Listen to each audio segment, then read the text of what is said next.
Bueno, Juan, pues no podíamos encontrarnos en mejor sitio que en este, ¿no?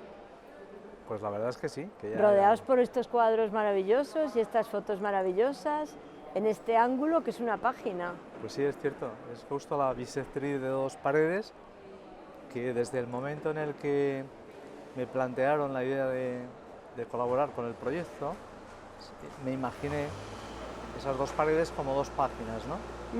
Donde de algún modo se pudiera utilizar o se pudiera trabajar desde dos medios tan distintos, pero tan afines como son la fotografía y la pintura.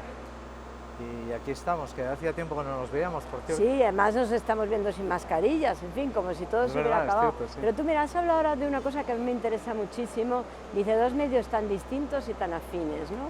Sí. Y yo ahora mismo, de repente, me estaba paseando, estaba viendo desde fuera lo que había imaginado, que siempre es lo divertido de las exposiciones cuando las ve físicamente, y me parecía que después de ver las fotos entiendo mejor las pinturas y cuando veo estas fotos de repente me parecen más pinturas, o sea, quiero decir que esa búsqueda de la textura, que yo creo que en ti es uno de los temas fundamentales, me parece muy interesante el modo en que lo manejas con esa simbiosis, que aquí se ve muy bien entre foto y pintura, ¿no? Sí. Bueno, me gusta lo que dices y creo que sí, que para mí la idea de latencia y la idea de que la obra tenga un componente más allá de la pura imagen, como imagen como representación, pues es importante, es necesario. Y de hecho, si he presentado las fotografías enmarcadas, es porque de algún modo creo que refleja mejor a ese mar del confinamiento, a esa idea como de amplitud, horizonte, libertad, que he tenido como casi obsesión durante esos meses, ¿no? De estar en Nueva York y casi no poder salir de casa, excepto para hacer la compra o robar algún cachito del mundo disparando a las paredes, a los bloques de escaparates cerrados y tiendas tableados, ¿no? Juan, ¿y qué mar es ese? Porque yo creo que es muy interesante que en tu obra siempre hay como una especie de rememoración del mar, que a mí eso me parece muy interesante, del mar, del agua, porque también en tu obra hay una rememoración del tiempo, estás pensando sobre el tiempo, que eso es algo de lo que me gustaría que habláramos, pero claro, en Nueva York yo pienso siempre que hay como un mar. Cuando empieza el verano se huele a mar, pero tú no piensas en ese mar, ¿no? No, cuando fuimos a Nueva York recuerdo que esa, vamos a decir, experiencia de acercarte al mar al atardecer por la noche y escuchar casi silenciosamente, ¿no? Fundir tu propio movimiento interior, tu sonido interior, los latidos del corazón, con el sonido, el pum pum, esa calma, pero a la vez esa profundidad que te da el mar y su discurso, su movimiento, lo echaba en falta. Entonces vivíamos en Williamsburg y me subía siempre por la noche al puente Williamsburg y desde el centro miraba las aguas del East River pasar y a veces la luna reflejada y todo eso. Es un mar de consolación un poco. Es un mar de consolación. Pues ese mar de consolación es el que yo imaginaba en esta época de confinamiento en Nueva York y al acercarme a él veía ese otro mar real que ha sido el digamos, cerramiento de las tiendas, de los lugares comerciales, de los escaparates, ese otro paisaje de la madera a retales, de algún modo representando otro mar, otro continuo, discontinuo porque la vida se había roto, pero ese continuo de la viruta, de la textura que tú hablabas, del dibujo, del infinito, que es un poquito esa vida que vemos también en las líneas que la madera nos... Pero es que ahora cuando estabas hablando yo estaba mirando estos cuadros maravillosos que tenemos delante y estaba viendo esos latidos, estaba viendo ese pulso, ¿no? Y estaba viendo todo eso que está siempre ahí y eso es lo que antes te decía, ¿no? Quizás las fotos, esas fotos que tú has hecho desde siempre, contabas, siempre cuentas, pero que de repente se han hecho más públicas hace menos, están ya ahí, ¿no? Esa idea de pintar, de que tus pinceladas sean casi pintar con los latidos del corazón, ¿no? Creo que dices en una entrevista a nuestro admirado John Yao. Sí, es cierto, sí. Y es que ha sido real. Yo siempre de vez en cuando pintaba cuadros negros, ¿no? Pero en un momento determinado hice un cuadro negro un poquito menor que estos, que lo titulé Soñé que revelabas, porque me sugería y evocaba esa especie de dos espacios que yo tenía en la primera casa que tuve alquilada en Valencia cuando era estudiante. Con el primer dinero que gané compré una cámara de fotos, monté un pequeño laboratorio con Vicky y ahí, digamos, hacíamos nuestros juegos de imagen, jugábamos a revelar y mientras que aparecía la imagen dábamos la luz, se solarizaba la imagen o desaparecía, etc. En ese lugar que no se puede aprender, que es el de la magia, el de la desaparición y la aparición. Y otra habitación, porque cambiamos de sitio, también pintada de negro, se convirtió en nuestro, vamos a decir, en nuestra cama definitiva. Nuestro dormitorio era una cama muy grande, no daba para más la habitación. Y era el lugar de los sueños, porque ahí es cuando empiezas a gestar, a soñar y a elucubrar sobre qué te une a ti a esta profesión de la representación, de la imagen, de la pintura, etc. Y yo creo que se vinculaban esas dos ideas y esos dos medios ya, sin ser conscientes de ello. Pues ese primer Soñé que revelabas que hice, se envió pues, a una exposición y el año siguiente pues, hice otro cuadro, también casi negro, que de algún modo me hizo pensar, bajo sospecha, que ese cuadro ya lo había hecho yo.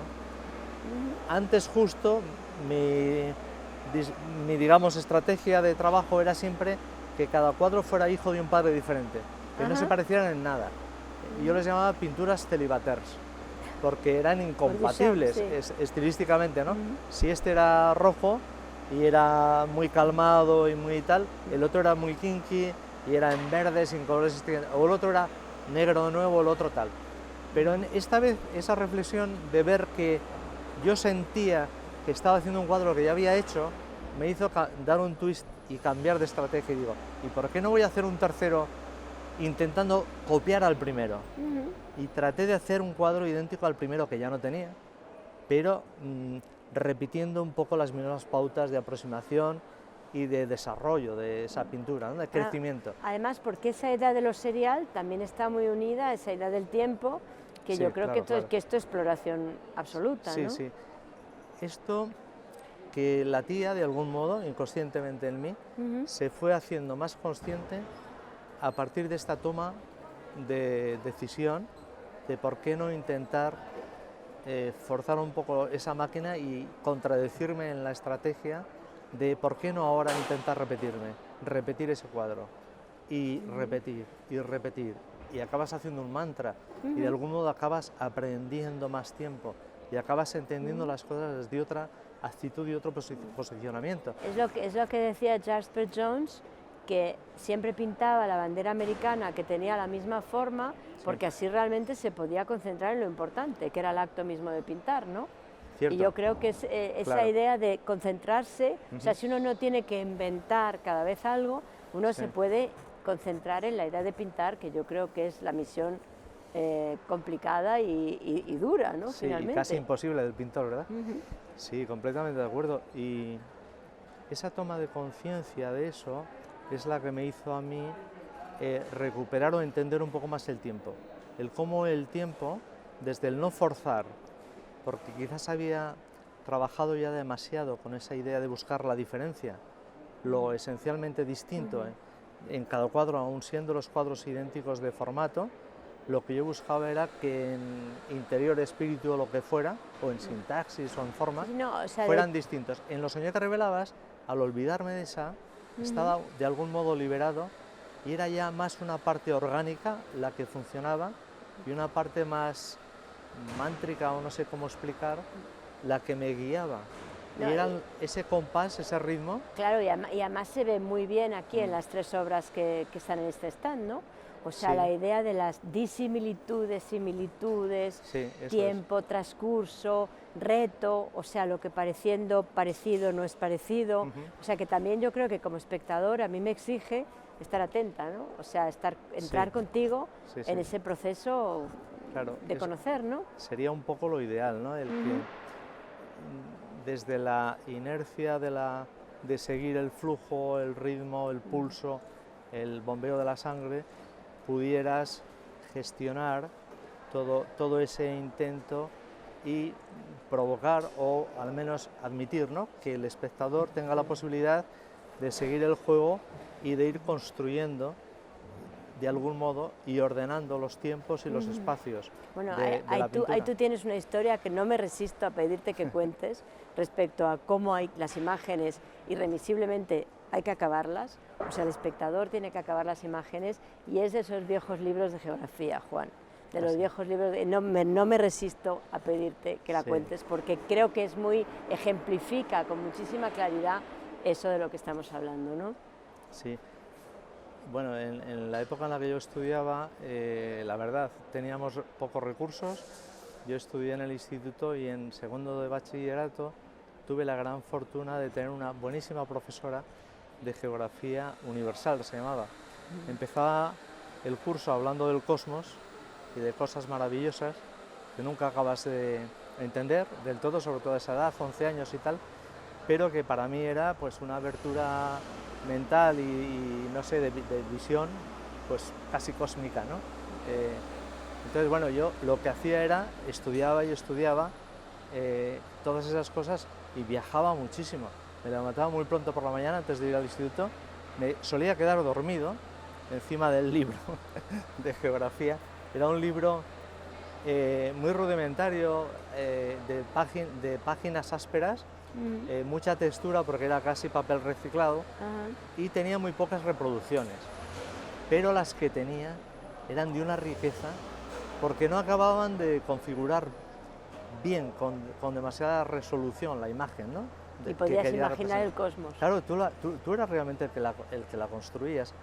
Y de algún modo, para mí esta especie de juego que yo acepto y propongo, de una imagen que aparentemente es abstracta, pero que siempre lleva como un hilo interior, o por lo menos yo me creo que lo lleva, y pretendo que exista esa posibilidad de que el espectador se acerque a él y lo construye o anude o hile del todo, yo ya lo veía en esas imágenes, porque a mí me hacían soñar de verdad y me hacían viajar.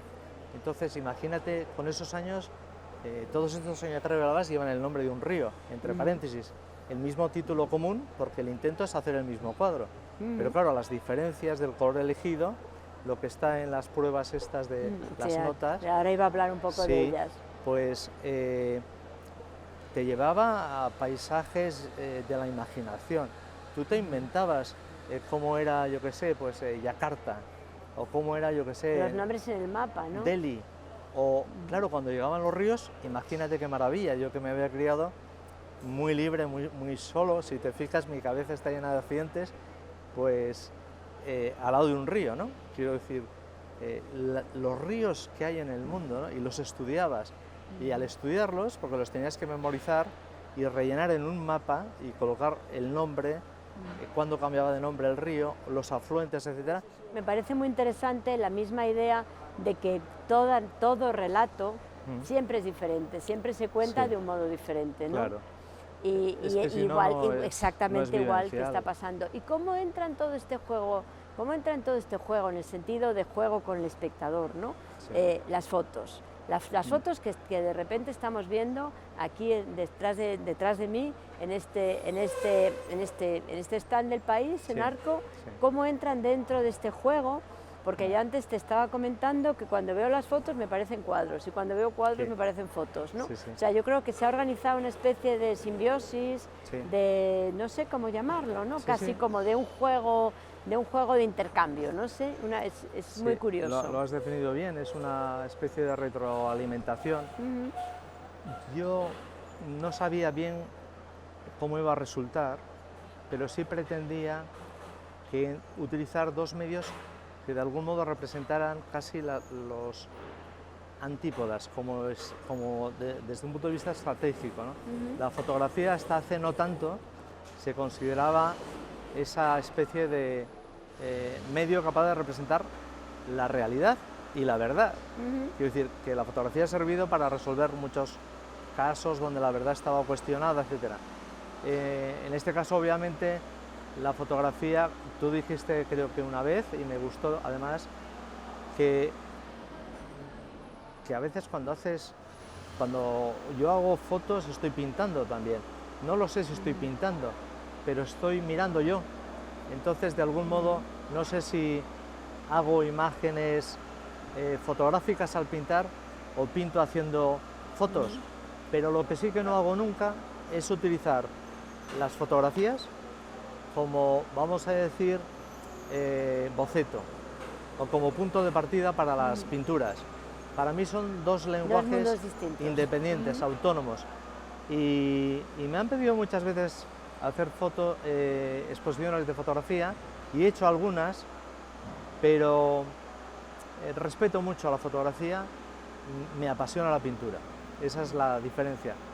Pero sí es cierto que como he soñado tanto y he visto tantas imágenes mentales del mar en este periodo de confinamiento en Nueva York, he soñado tanto con esos lugares, el Cabo Quintres, que es de donde están sacados estos, ese cabo donde, bueno, pues de algún modo aconteció aquella especie de hundimiento del barco. Sí, cuéntanos la historia, Juan, que es fascinante. Sí, bueno, fue... Otra historia de la infancia, ¿no? Sí, en 1960 hay un carguero que viene de Nueva York con un cargamento de trigo, y al llegar a Galicia, hacia la altura de La Coruña, pierde el rumbo de algún modo y la conexión, ¿no? O sea, ya no hay comunicación, hay un temporal muy grande, llega a las costas de Cantabria, en Langre, cerca de donde yo vivía, a pocos kilómetros, encalla y se hunde. Entonces ese naufragio para los que vivían en esa zona se convirtió en algo trágico, para mí mítico. Para mí fue fundamentalmente, la tragedia a veces resulta que te ayuda a visionar, a ver, no sé, a ver las cosas, a pensar de otro modo. Para mí fue algo que me hizo un shock, y tengo consciencia y recuerdo de las primeras imágenes impresas en un periódico, antes de esas imágenes de la geografía, pero a mí se me quedó todo lo del viaje, el carguero, las fotografías en el periódico, que también los periódicos, ya sabes que en aquella época tenían una calidad de textura me parece muy interesante, muy pobres. Ese juego de las texturas, ¿no? Sí, sí. Tu fascinación con los papeles, con las texturas. Claro, ¿no? es que las imágenes estaban como incompletas, pero la gente conocía al nene, al otro, a Ricardo, al otro, que eran personas de esa zona que curiosamente venían en ese carguero desde Nueva York y habían muerto. Entonces eso se te queda ahí porque todo el mundo está hablando de ello. Y yo ya cuando voy a yo hice una pintura que se llama 1960, en el año 86, antes de ir a Nueva York, y lo pinté en otro pueblo donde, bueno, yo para a veces trabajar sobre un lugar necesito hacerlo desde muy lejos, porque si no me empapo demasiado de emoción y necesito como una cierta distancia. Eso sí, voy a los lugares, A mí me gusta, yo antes de venir aquí a Madrid he ido otra vez al Cabo Quintres y he ido otra vez al río Cubas, que me encanta y me apasiona, es mi río, ¿no? Pero necesito tener como una distancia para ver no esa realidad, sino la realidad que filtramos a través de la emoción y de la conciencia también. Entonces hice ese cuadro en 1960, que es un cuadro muy abstracto, pero bueno, que puedes adivinar una especie de loma, un cielo muy tormentoso y una especie de aguas, tal, una colina, y en esa colina, en vez del convento de las monjas donde vivíamos nosotros, ahí situé el barco, el Elorrio. Fue una especie como de cura, ¿no? Inconsciente, ¿eh? Sí, bueno, una rememoración freudiana. Sí, algo así. Yo no sé por qué lo pinté allí, y ahí está el barco con su chimenea y tal, salvado. Pero al llegar a Nueva York, como yo había hecho el recorrido inverso al que había hecho el carguero, llegas allí, no sabes qué pintar, no tienes el idioma, hay una nevada enorme, estás encerrado de nuevo. Eso me suena. Lo único que pinto en ese primer, vamos a decir, periodo de 3 semanas, es una versión de 1960, pero desde el otro lado. Pero me sale así, me salió así.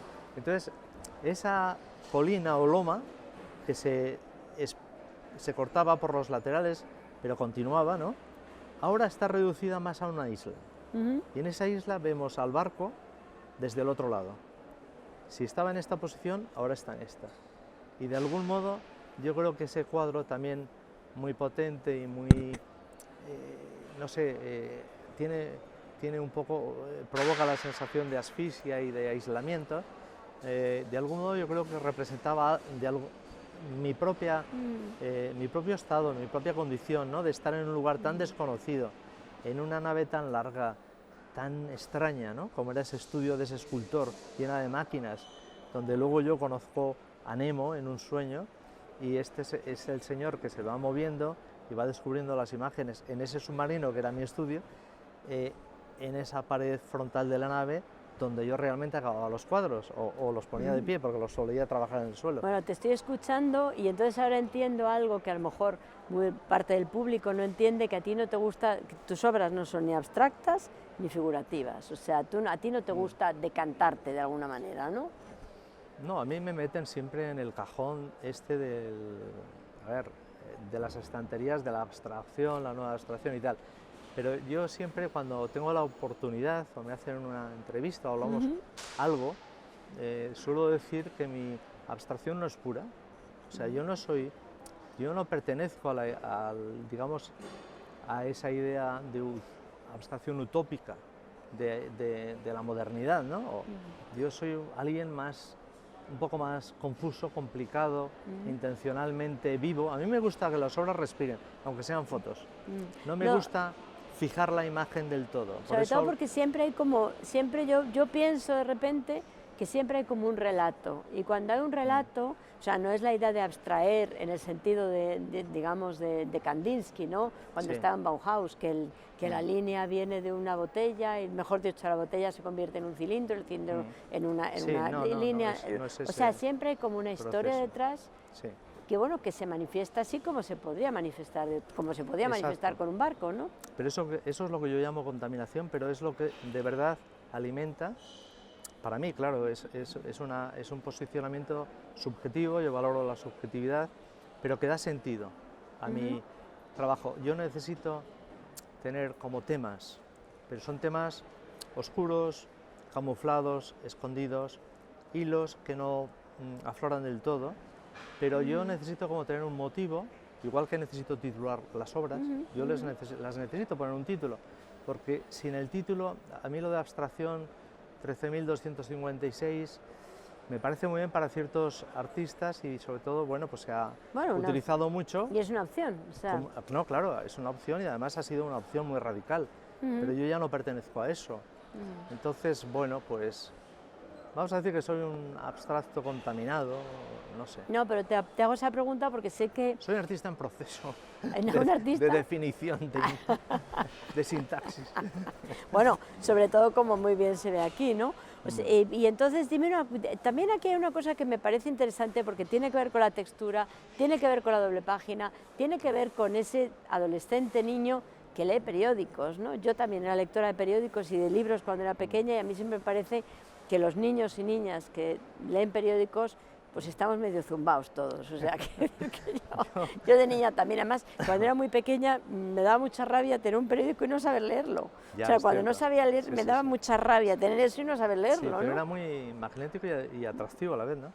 Yo tampoco, yo no sabía leer realmente, pero veía aquellas imágenes, había oído aquellas historias y el periódico había aparecido por allí y aquello era como la verdad antes de que alguien te dijera, vamos, quiero decir, mucho antes de Roland Barthes y toda esta gente, de que aquellas imágenes eran de verdad, que aquello había pasado y además había salido en el periódico. Bueno, había salido en el periódico o porque había salido en el periódico había pasado, ¿no? Que era un poco esa historia. A tanto ya no pero bueno, llegaba.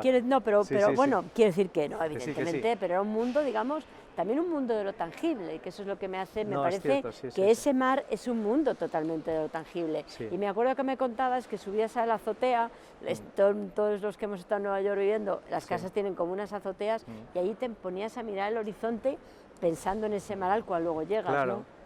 Es que subíamos porque era una necesidad fundamental, vital, pero tanto emocional como incluso fisiológica, porque en casa, bueno, vivimos en un loft, es relativamente grande, pero bueno, el espacio está mínimamente compartimentado, porque es grande, pero claro, hay que separar la zona de vivienda de la zona de trabajo.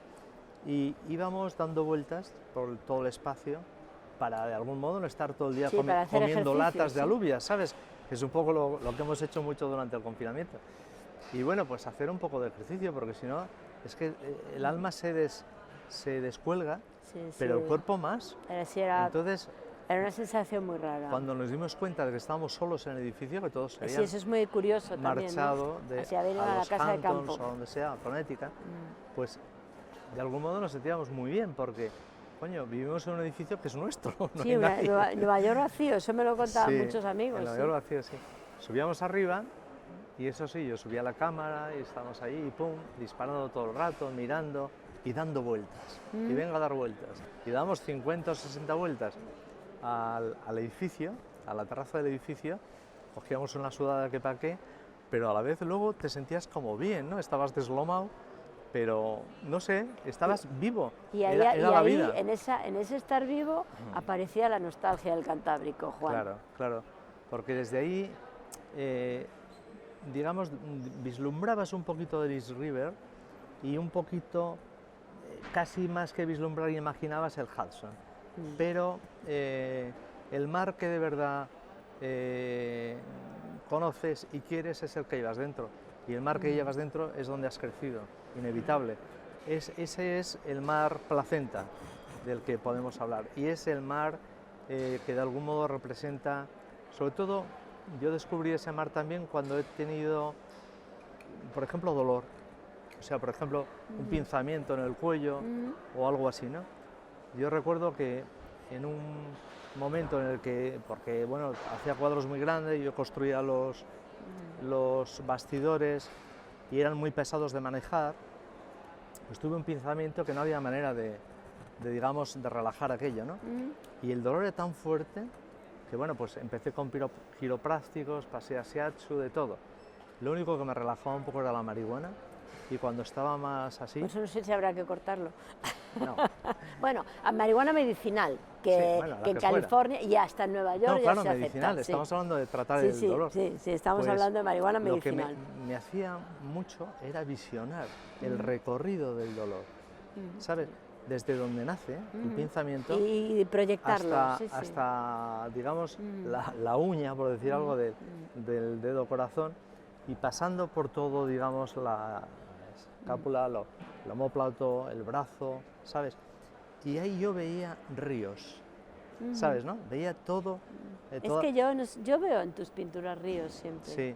Agua. Claro, ese discurso. Lo que por una parte consuela y por otra parte engulle, o sea, porque son realidades muy potentes, ¿no? Estoy delante de estos tres cuadros, las fotos, y son realidades potentes que al tiempo te engullen, o sea, quiero decir, como el mar, ¿no? Sí. Yo, vamos a ver, a mí me encanta el mar. Voy cuando, iba a decir cuando tengo que ir, pero no, cuando tengo que ir es cuando necesito ir. Pero no cultivo el ir siempre y el estar siempre allí, porque sí que es cierto y reconozco, a mí me invita demasiado al mar, me invita a zambullirte, a abrazarlo y a tirarme, de verdad. Sí, de verdad. Bueno, pero es que es la llamada de la madre, es la placenta. Pero es que delante de tus cuadros, y estos cuadros, aquí ahora vamos a hablar un momento de la pared, que me parece muy interesante cómo lo has instalado. Pero es que es como zambullirse, tanto en el mar como en estos cuadros, que son también marinas, ¿no? Sí. Y los colores de la pared, Juan, porque aquí tú has hecho una cosa un poco instalativa, ¿eh? Sí, Ojo. claro que lo he hecho, sí. Que nada es inocente de lo que aquí vemos. No, no, al revés, he tenido muchas dudas y he hecho pruebas. También, dadas las circunstancias, hemos trabajado mucho, vamos a decir, virtualmente o a través de videoconferencia, para seleccionar los colores, para hacer pruebas de color, etcétera. Y se ha ido todo ello, ha ido tomando forma poco a poco, dentro de que ha sido un periodo de tiempo relativamente corto, el del proceso de selección y de configuración del todo, ¿no? Yo quería que fuera un espacio lúgubre, que tuviera un poquito de solemnidad, pero de recogimiento, un poquito de tristeza, pero de esperanza. Lo has conseguido. Entonces pensé en el verde, porque a mí el verde me recuerda siempre, es algo que lo llevo dentro porque yo soy del norte, ¿no? Entonces es el color del espacio abierto. Pero claro, lo he colocado de fondo de lo que es la página del espacio cerrado, porque es donde yo pinto. Yo pinto en un espacio interior. Pero claro, pintas soñando, pensando. Por un lado estás físicamente encerrado, pero por otro lado mentalmente estás viviendo o imaginando otra escena, otra historia, ¿no? En cambio, en el espacio abierto, ya cuando pude disparar, ir al mar de verdad y hacer esto, el espacio es el gris, es el de la tristeza de verdad, es el del confinamiento real de la ciudad, ¿no? Lo que he hecho ha sido intercambiar de algún modo las paredes, ¿no? Y lo que sí que he hecho es, como el mar es algo tan... bueno, estas fotos podrían ser así, o 3 veces mayores, ¿no? Podría ser un horizonte solo de mar, pero mi idea era el conflicto, la confrontación, el que existiera identidad entre los medios y también fricción. Entonces, claro, es la contradicción que yo he vivido. Yo he vivido el deseo, que es esta pared, ¿sí? Y un poco la resistencia y la esperanza, que es esta. A salir de ahí, ¿no? Y esto que es la idea de expansión y de abertura, lo he encerrado con el marco, porque yo veía estas imágenes, aunque las he hecho después, pero ya las veía cuando estaba confinado, en ese mapa gris, ¿no? Sí, además es muy curioso que son, yo antes te decía que parecen más cuadros que los cuadros de repente. Sí. O sea, quizás por el marco, por ese doble juego que planteas, pero bueno, eso me parece muy interesante.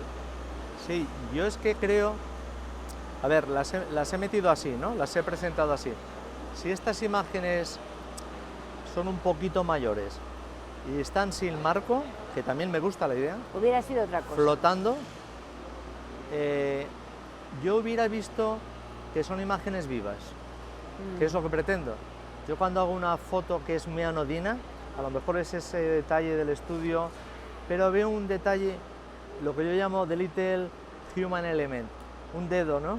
Un dedo de un calcetín, que soy yo mismo al hacer la foto, o algo que está ocurriendo en mi estudio, pues no sé, mi nieta por ahí que se ha dejado, está saltando y le he pillado un poco el pie. Bueno, es que tus fotos son absolutamente fascinantes. O sea, sí. Cuando de repente se pudieron ver todas enteras en la galería, ¿no? Sí. En la galería de Mira Bernabéu, aquí sí. En Madrid, bueno, y antes en Valencia. Sí. Pero realmente son fotos muy, muy especiales, tus pequeñas fotos especiales, porque vas buscando, también hay las texturas, ¿no? Claro. Bueno,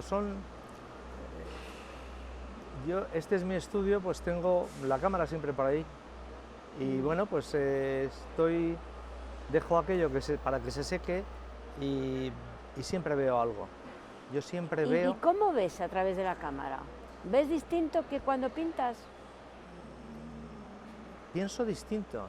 Quiero decir, no sé, yo creo que al final se mira casi igual, a través del elemento, la sintaxis o el medio que utilices. ¿Qué es lo que nos identifica? Yo creo que lo que identifica esa imagen y esta es que hay una mirada común, y de algún modo es el mismo ojo, ¿no? El que está... Que compartimos. Sí, pero sí es cierto que piensas distinto. Por ejemplo, yo a veces disparo simplemente para, bueno, pues para desahogarme, porque necesito salir a la calle y encontrar un cacho de vida, un fragmento que me hace olvidar el problema irresoluto que estoy llevando a cabo en el estudio, y me encuentro, no sé si por accidente o evolutivamente, con una imagen que es mía, que es parte de mi vocabulario, un fragmento de sintaxis, algo que se identifica con algo que yo he hecho. Eso que a veces te ocurre con los cuadros, ¿no? Que dices, esto me suena mucho, lo he pintado yo, ¿sabes? A ver si estoy pintando como otro. O yo sí, qué sé. No, bueno, también pues, te pasa, a veces pasa el escribir también, ¿eh? Sí, sí. O sea, siempre tienes miedo de que algo que has leído te ha gustado muto y lo has incorporado y resulta que es que eres tú, que seguimos siempre pensando en lo mismo todos, ¿no? Sí, yo creo que...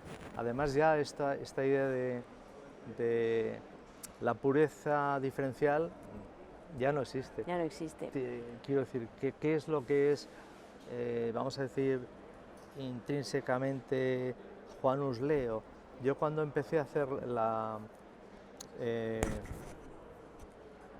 serie Nemasteo, la serie Celibaters y tal, mi primer objetivo fue destruir a Juan Uslé, quiero decir, no hacer los cuadros de Juan Uslé que hacía estando en España, al ir a Nueva York, en un contexto distinto, estudio completamente diferente, ver un alter ego que es el Capitán Nemo, ¿no? Que está peleado con el mundo, está ahí aislado y tal, pues yo lo que quería, después de un tiempo, después de hacer esos grandes cuadros que eran continuación de lo de aquí, fue encontrarme con alguien que se arranca cachos de piel, que empieza a reconstruirse, a reconocerse, pero sin ánimo de ser otra vez Juan Uslé, sino de experimentar, cosas, sí. De descubrir y de abrir sintaxis, abrir lenguaje, ¿no? Y claro, fue una experiencia para mí muy bonita, pero fue difícil, porque claro, cuando hacía exposiciones en Nueva York o en París o en Londres, pues había gente que le parecía estupendo, ¿no? Porque era muy loca las exposiciones, pero para otros les parecía una exposición colectiva. No, y claro, y sobre todo porque yo creo que vivimos en un mundo en el que todo el mundo queremos reconocer, no queremos conocer, ¿no? Queremos que si vamos a ver a Juan Uslé, por favor, que queremos ver a Juan Uslé, ¿no? Es que el abuso de la idea de reconocimiento apresura la muerte.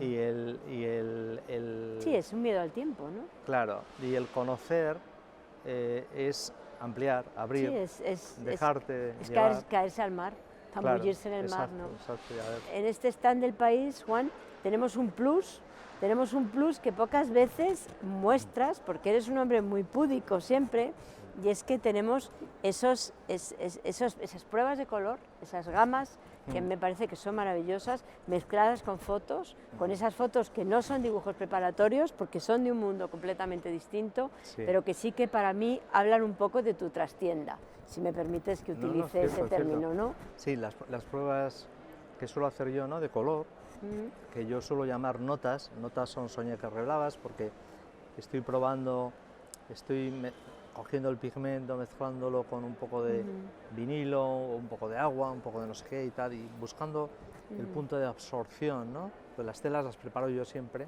no me gustan las telas ya industriales, ¿no? Pues buscando cómo absorbe, cuánto absorbe, pensando si tengo que dar otra, poner otro tiempo, ¿no?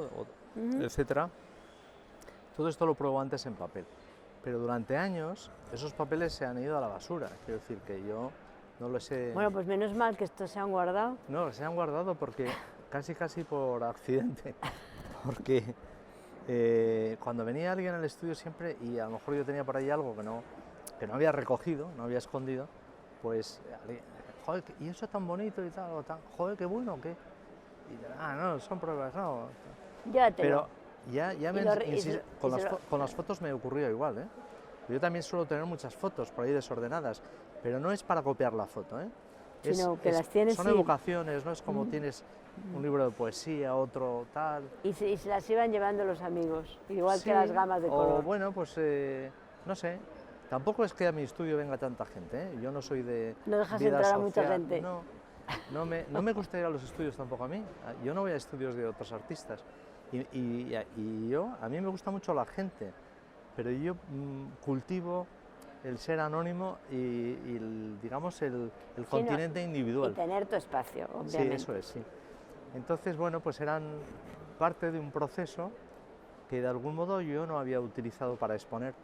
Y luego, pues hasta que ya casi me fuerzan, pero me fuerzan a base de piropos, ¿eh? Quiero decir que a mí me amenazaba, decir, si no expones esto, te voy a, yo qué sé, no. Pues ya me atreví y mostré unas y hice una exposición así grande de ellas y tuvieron mucho éxito, o sea, la gente es que son muy descubría otra faceta. Son muy bonitas y son muy ilustrativas. Sí, entonces, bueno, pues aquí lo que he querido ha sido mostrar un poco de eso que yo estaba haciendo y que es parte de lo que veis en la pared de la pintura, que he estado haciendo en ese periodo de confinamiento, y también esa otra realidad, eso es parte de mi realidad en el trabajo en el interior, interior-exterior, estamos hablando. La trastienda, sí, la trastienda. Sí. Y de algún modo cuando salías a la calle y tal con la cámara, disparabas y veías el otro paisaje, la otra realidad, que no era el Nueva York habitual, que son las paredes, digamos, bloqueadas, tapiadas por paneles de madera, ¿sabes? Por plywood, Sí, y claro, donde claro, la gente como para escribe protegerla.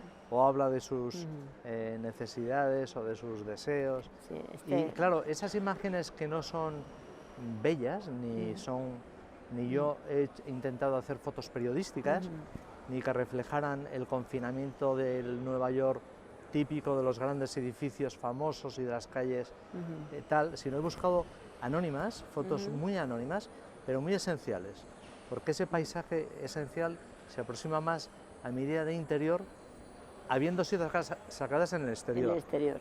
Entonces es mi otro mar, el mar confinado, ¿sabes? Son ellas esas, y el otro mar, balbuceos de mar, son las notas. Y están en conflicto, unas superpuestas en las vitrinas a otras.